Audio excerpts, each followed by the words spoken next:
Aujourd'hui, on va décortiquer un organisme ultra complexe qu'on côtoie tous les jours, mais qu'on prend finalement très peu le temps d'analyser, l'entreprise.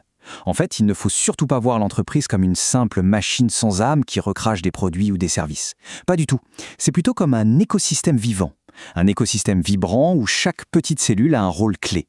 Et dans cette explication, on va justement démythifier ensemble tout ce réseau fascinant de relations humaines, d'objectifs partagés, mais aussi, inévitablement, de ces fameuses luttes de pouvoir qui se jouent en coulisses dans nos environnements de travail modernes.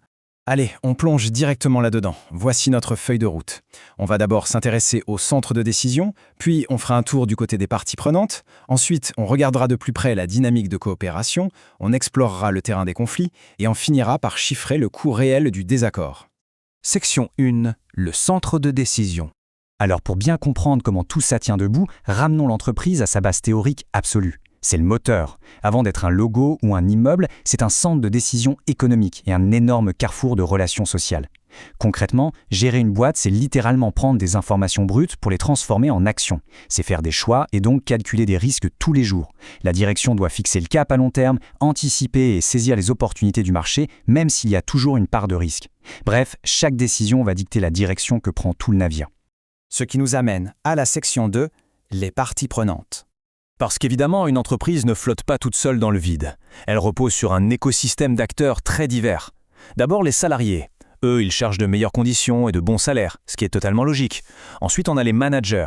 Ils exercent une autorité qu'on leur a déléguée, mais ils doivent aussi protéger leur propre réputation professionnelle. Et puis, il y a les propriétaires ou les actionnaires qui ont plutôt les yeux rivés sur la création de valeur et les dividendes. Sans oublier, dans certains cas, les partenaires de coopératives qui visent plutôt un équilibre démocratique. Le truc à retenir ici, c'est que chaque groupe arrive avec ses propres objectifs. Ça crée un potentiel incroyable pour des synergies, mais ça prépare aussi le terrain pour des frictions inévitables. On passe à la section 3, la dynamique de coopération. Avec tous ces profils qui tirent un peu dans des directions différentes, la survie de l'entreprise dépend d'un truc essentiel. Elle doit forcer ou encourager tout ce petit monde à s'aligner. Alors, quels sont les outils pour faire ça ? Premièrement, la hiérarchie classique, à coup d'incitation financière ou de sanctions. Deuxièmement, la reconnaissance symbolique. C'est fou le pouvoir d'un titre valorisant sur l'engagement. Et troisièmement, le plus puissant à mon avis, cultiver une culture d'entreprise hyper forte. Créer un vrai récit collaboratif, c'est de la super glue. C'est ce qui permet de fidéliser les équipes et de créer une intelligence collective. Mais voilà la question pivot de notre explication. Comment on fait pour concilier des objectifs qui sont fondamentalement contradictoires ?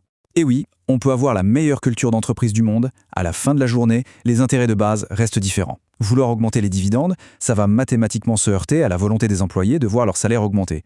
Donc espérer une harmonie absolue où tout le monde est d'accord sur tout, on ne va pas se mentir, c'est une sacrée illusion.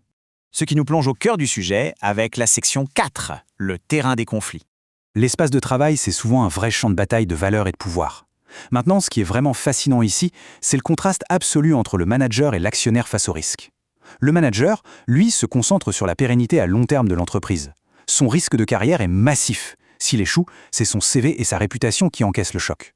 L'actionnaire, de son côté, veut plutôt une rentabilité à court terme. Mais son risque financier à lui est dilué, souvent réparti sur plein d'investissements. Ce décalage énorme dans la façon de vivre le risque, c'est vraiment une des sources de tension les plus explosives. Et ces désalignements structurels ne restent jamais sagement sur le papier, ils explosent au quotidien. On observe alors des symptômes très clairs de conflits hiérarchiques. Ça peut être de la contestation ouverte, ou pire, cette fameuse résistance passive où on fait juste le strict minimum derrière son bureau. Les plaintes au RH s'empilent, la motivation chute en flèche, on voit la formation de clans et on assiste carrément à des remises en question publiques de l'autorité. Bref, l'engagement plonge. Et on arrive à la section 5, le coût du désaccord. Quittons un peu la théorie pour regarder les vrais chiffres sur le terrain. 87%, c'est énorme. Une étude récente menée auprès de 500 managers français montre que 87% d'entre eux font face à au moins un conflit par mois dans leurs équipes. Il faut voir ça comme un véritable signal d'alarme. Ça prouve que les clashs et les frictions, ce ne sont pas des exceptions malheureuses. C'est littéralement la normalité de la vie de bureau. Mais attendez, parce que là, ça devient carrément critique. Regardez cette donnée. 34%. Sur tous ces managers confrontés à des tensions, seulement un gros tiers arrive à identifier avec précision le type exact de conflit qui se joue devant eux. C'est-à-dire que le fossé entre le fait de vivre un conflit et le fait de le comprendre est abyssal. En gros, la majorité des leaders pilotent complètement à l'aveugle quand le ton monte.